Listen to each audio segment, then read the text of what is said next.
Ever feel like AI is moving too fast and you're stuck on the sidelines?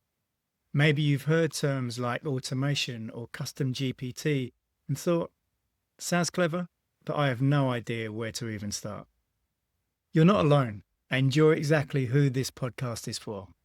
Welcome to How to Use AI and Automation, the beginner friendly show that helps you work smarter, not harder. I'm Tony Winyard, an AI consultant, automation nerd, and your friendly translator between the tech world and the real world.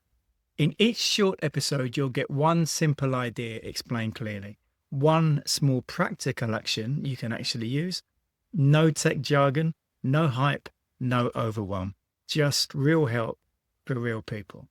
And if you're curious about AI but don't want to feel lost, pressured, or out of your depth, you're in exactly the right place.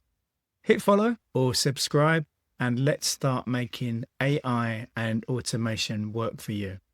New episodes every week. Beginners, very welcome.